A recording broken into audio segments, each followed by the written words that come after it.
पुरुषोत्तम मास अधिक मास महात्म कथा अध्याय 11 से अध्याय 13 तक। पुरुषोत्तम मास 17 मई से शुरू हो गया है और 15 जून तक ये पावन महीना रहेगा। क्या आप जानते हैं कि इसे अधिक मास के अलावा मलमास के नाम से भी जाना जाता है? पुराणों में मलमास के पुरुषोत्तम मास बनने की बड़ी रोचक कथा बताई गई है। सनातन धर्म की दिव्य परंपराओं में पुरुषोत्तम मास का विशेष और अद्वितीय महत्व है। यह मास केवल एक अतिरिक्त कालखंड नहीं बल्कि भगवान श्री हरि विष्णु की अनंत कृपा का प्रतीक माना गया है। जब जब समय के गणना चक्र में असंतुलन उत्पन्न होता है तब यह पवित्र मास प्रकट होकर धर्म और साधना के मार्ग को सुदृढ़ करता है। आज हम पुरुषोत्तम मास के अध्याय 11 से अध्याय 13 तक की कथा का महात्म जानेंगे। पुरुषोत्तम मास महात्म कथा अध्याय 11। सूत जी बोले, हे मुनि श्रेष्ठ, अब मैं आपको उस अद्भुत कथा का सार सुनाता हूँ जिसमें एक तपस्विनी कन्या की कठोर साधना, भगवान शंकर की कृपा और पुरुषोत्तम मास के महात्म का गूढ़ रहस्य बताया गया है। नारद जी के प्रश्न करने पर श्री नारायण बोले, एक समय एक ऋषि की कन्या ने भगवान शिव को पति रूप में पाने की इच्छा से अत्यंत कठिन तपस्या आरंभ की। वह कन्या अत्यंत दृढ़ निश्चयी और धैर्यवान थी। उसने ग्रीष्म ऋतु में पंचाग्नि के मध्य बैठकर तप किया, शीतकाल में ठंडे जल में खड़ी रही और वर्षा ऋतु में खुले आकाश के नीचे बिना किसी आश्रय के निवास किया। इस प्रकार उसने हजारों वर्षों तक तप करते हुए अपने शरीर की छीण कर लिया, परंतु उसकी भक्ति और संकल्प अडिग रहे। उसकी ऐसी कठोर तपस्या को देखकर देवराज इंद्र भी चिंतित हो उठे, किंतु वह कन्या अपने लक्ष्य से तनिक भी विचलित नहीं हुई। अंततः उसकी तपस्या से प्रसन्न होकर भगवान शंकर उसके समक्ष प्रकट हुए। उनके दिव्य स्वरूप के दर्शन पाकर वह कन्या अत्यंत प्रसन्न हुई और विनम्र भाव से उनकी स्तुति करने लगी। उसने भगवान शिव को दुखों का नाश करने वाले और भक्तों के रक्षक के रूप में प्रणाम किया। भगवान शंकर उसकी भक्ति से प्रसन्न होकर बोले, हे तपस्विनी, मैं तुम पर प्रसन्न हूँ, तुम जो चाहो वर मांगो। यह सुनकर वह कन्या अत्यंत हर्षित हुई और बार बार एक ही वर मांगने लगी, हे प्रभु, मुझे पति दीजिए, मुझे पति दीजिए। उसने अपनी इस इच्छा को 5 बार दोहराया। तब भगवान शंकर ने मुस्कुराकर कहा, हे सुंदरी, तुमने 5 बार पति मांगा है, इसलिए अगले जन्म में तुम्हें 5 पति प्राप्त होंगे। वे सभी वीर, धर्मज्ञ और गुणवान होंगे। यह सुनते ही कन्या व्याकुल हो उठी। वह हाथ जोड़कर बोली, हे प्रभु, संसार में एक स्त्री का एक ही पति होता है, 5 पति होना तो लोक विरुद्ध है। कृपया मुझे ऐसा वर ना दे जिससे मेरी हंसी हो। तब भगवान शंकर गंभीर होकर बोले, हे बाले, यह सब तुम्हारे पूर्व कर्मों का फल है। तुमने पूर्व जन्म में महर्षि दुर्वासा का अपमान किया और पुरुषोत्तम मास का अनादर किया, उसी के कारण तुम्हें यह फल प्राप्त होगा। इस जन्म में तुम्हें पति सुख नहीं मिलेगा, पर अगले जन्म में तुम बिना योनि के उत्पन्न होकर 5 पतियों का सुख भोगोगी और अंत में परम पद को प्राप्त करोगी। शिव जी ने आगे कहा, पुरुषोत्तम मास अत्यंत पवित्र और कल्याणकारी है। जो इसका श्रद्धा से पालन करता है वह सुख, समृद्धि और मोक्ष को प्राप्त करता है, परंतु जो इसका अपमान करता है उसे विपरीत फल भोगना पड़ता है। ऐसा कहकर भगवान शंकर वहां से अंतर्ध्यान हो गए। उनके चले जाने पर वह कन्या अत्यंत दुखी और चिंतित हो गई, मानो कोई मृगी अपने समूह से बिछड़ गई हो। सूत जी बोले, हे मुनियों, इस प्रकार यह कथा हमें यह शिक्षा देती है कि भक्ति और तपस्या का फल अवश्य मिलता है, किंतु धर्म के नियमों और पुरुषोत्तम मास के महात्म को समझकर उसका पालन करना भी अत्यंत आवश्यक है। पुरुषोत्तम मास महात्म कथा अध्याय 12। सूत जी बोले, हे मुनि श्रेष्ठ, अब मैं आपको उस कथा का सार सुनाता हूँ जिसमें उस तपस्विनी कन्या के अगले जन्म यानी द्रौपदी के जीवन और पुरुषोत्तम मास के महान प्रभाव का अद्भुत वर्णन है। नारद जी ने विनम्र होकर पूछा, हे प्रभु, जब भगवान शंकर अंतर्ध्यान हो गए तब उस बाला ने शोक में क्या किया? तब श्री नारायण बोले, हे नारद, यही प्रश्न एक बार राजा युधिष्ठिर ने भी भगवान श्री कृष्ण से किया था। अब वही कथा मैं तुम्हें सुनाता हूँ। श्री कृष्ण बोले, हे राजन, शिव जी के चले जाने पर वह कन्या अत्यंत दुखी हो गई। वह भय और शोक से व्याकुल होकर रोने लगी उसका शरीर तपस्या से ही क्षीण था। अब दुख की अग्नि ने उसे और भी जला दिया। वह ऐसे प्रतीत होती थी जैसे वनाग्नि में जली हुई कोई लता। समय बीतता गया और अंततः काल के प्रभाव से वह अपने आश्रम में ही शरीर त्याग कर बैठी। हे राजन, उसी समय यज्ञसेन नामक राजा ने एक महान यज्ञ किया।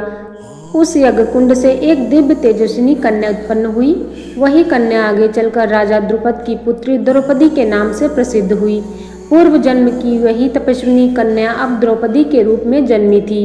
उसका स्वयंवर हुआ, जिसमें अर्जुन ने मछली की आंख भेद कर उसे प्राप्त किया, परंतु आगे चलकर उसे अत्यंत कष्टों का सामना करना पड़ा। दुर्योधन के सभा में दुशासन ने उसके केस पकड़कर उसे अपमानित किया। उस समय उसने अत्यंत व्याकुल होकर मुझे पुकारा, हे कृष्ण, हे दीनबंधु, अब मेरा कोई नहीं, आप ही मेरे रक्षक हैं।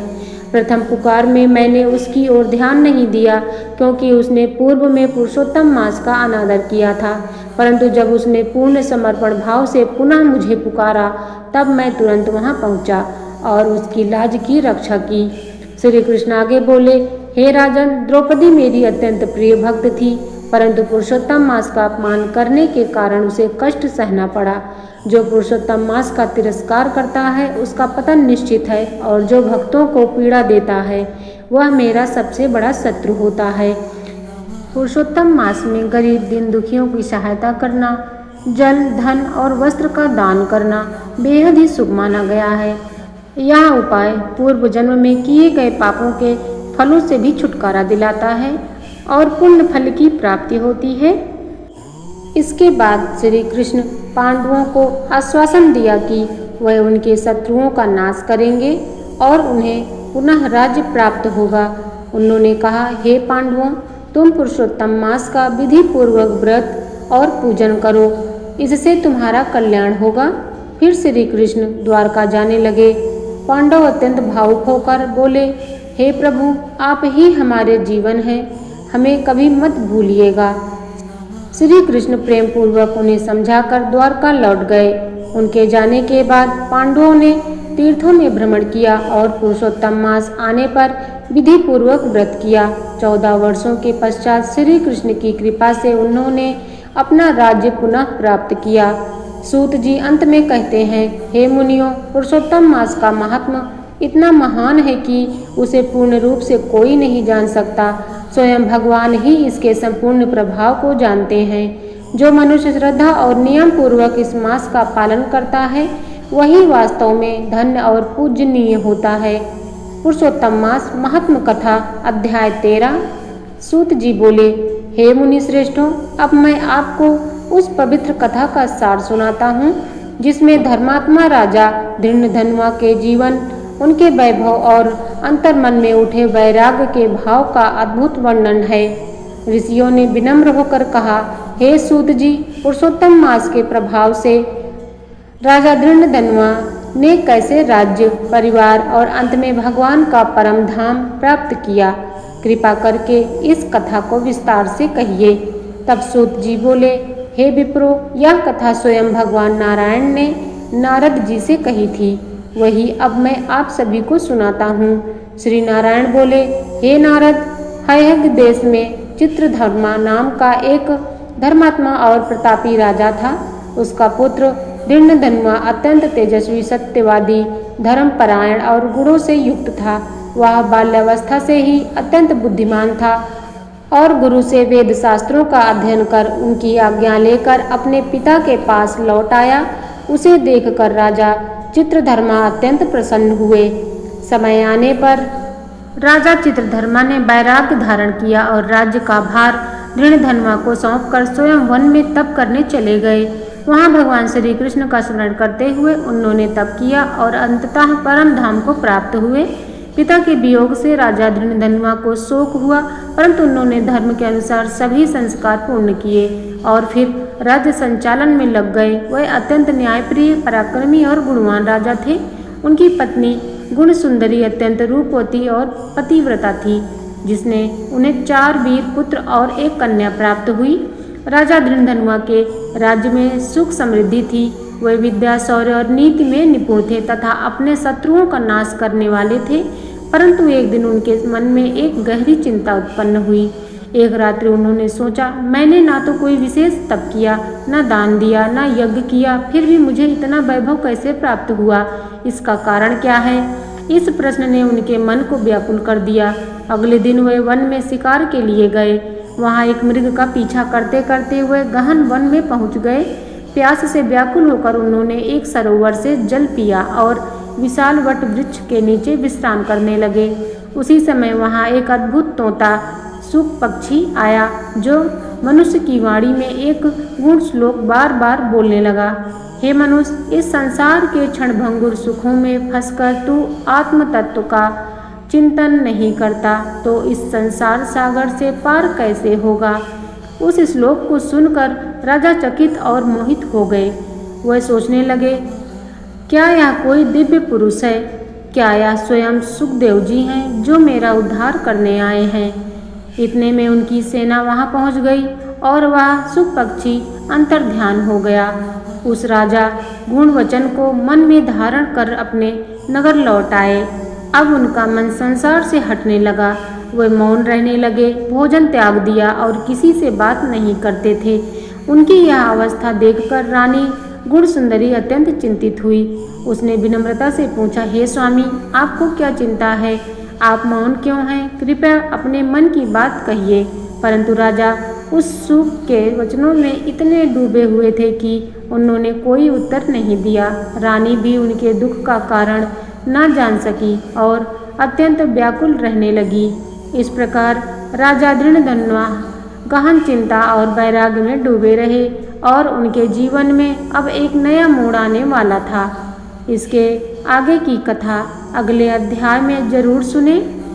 श्री हरि की कृपा प्राप्त करने के लिए पुरुषोत्तम मास के दौरान किए जाने वाले कुछ सबसे प्रभावी और अचूक उपाय जो जीवन के कष्टों से छुटकारा दिलाने में मदद करेंगे, आइए जानते हैं। सूर्य देव को अर्घ्य। प्रतिदिन सुबह स्नान के बाद तांबे के पात्र में जल, रोली, अक्षत और लाल फूल डालकर सूर्य को अर्घ्य दें। साथ ही ओम सूर्याय नमः या ओम आदित्याय नमः मंत्र का 108 बार जाप करें। जल और मीठे का दान। पुरुषोत्तम मास में प्याऊ लगवाना, राहगीरों को ठंडा पानी या नारियल पानी पिलाना और पक्षियों के लिए छत पर पानी रखना बहुत शुभ माना जाता है। जरूरतमंदों को सत्तू, आम और पंखे का दान भी करें।